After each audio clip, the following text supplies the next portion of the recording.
In Fallout, and then in Fallout New Vegas in particular, we really wanted to have sort of a lot of groups that people could interact with. Factions are really important to us. We didn't want to make it something where it was black and white, where you have this small group of good people against a small group of bad people. It's this very complex mixture of these different people and these different factions. The player has a lot of control over what he gets to do in the New Vegas area. He gets to influence what happens to an entire region, and in order to have that kind of influence, he needs to side with one of the factions and sort of decide where he tips the balance.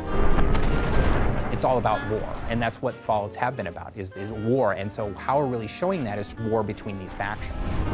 We want the player to sort of have that hesitation when they're like, where do I really stand with these organizations? Like, is it really the right thing to back X, Y, or Z? And even if I go off on my own, what does that mean for everyone who's living in the world of New Vegas? We have three primary factions, one of which is the New California Republic. Which is this big, sprawling government that's gotten too big for its own good. It's so big, it can't control its own territories, it can't police its own laws, it certainly can't protect its own citizens. We felt it was really important to include the New California Republic because that was a faction that was developed in some of the earlier titles. NCR is established after the events of Fallout 1 and has a major presence in Fallout 2. And in Fallout 3, they're like a early 20th century United States frontier government. They're pushing eastward, trying to soak up as many resources as they can, annex as much territory as possible. It's basically a nascent nation state. It is doing its best to resurrect this idea of representative government. It's also, at the same time, a corrupt bureaucracy.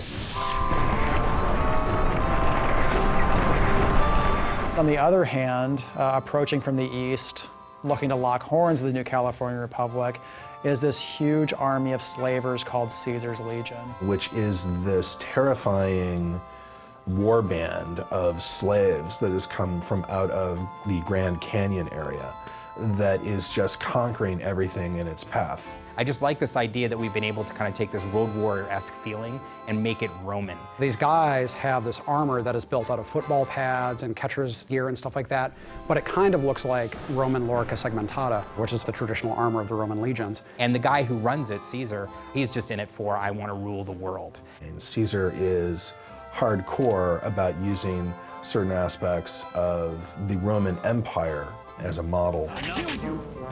I think it's a really cool organization just visually to deal with, and then also once you get into the nuances of their culture, it's a kind of interesting thing.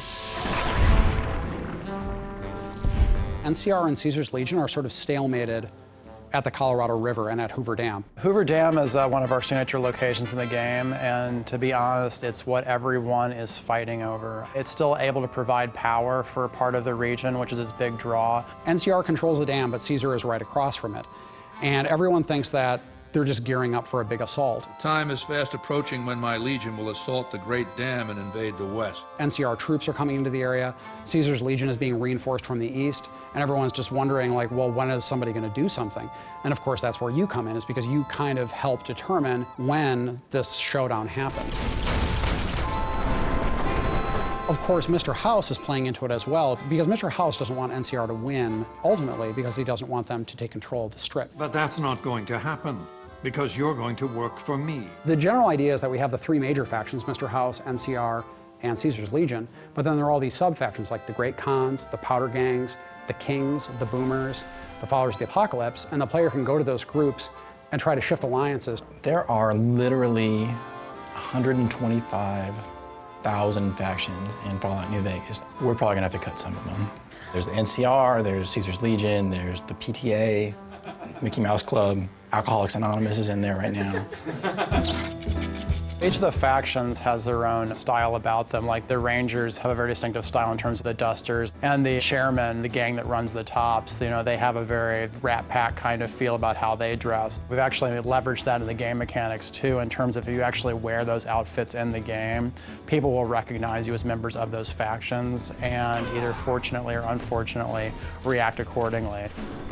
One feature we've added for Fallout New Vegas is the concept of being able to disguise yourself as a member of a faction, even if you're working against them, so you can put on like a military uniform and sneak into a military base. We wanted to make the player feel like The factions were well-grounded, they had very believable motivations. We want the player to experience those factions. We want them to know what politics are at stake and what ideologies these organizations represent. So when they choose what factions they want to work with, it's based on something more than just a gut, they're good, they're evil reaction. So if you support Caesar, or if you support NCR, or if you help the great Khans or the kings, it's going to make a big difference. You can decide, you know what, I don't think any of you are really particularly well suited to be running this place, so I'm gonna fix that. That's where you essentially are either the active champion of Vegas, or you basically just said, it's anarchy now.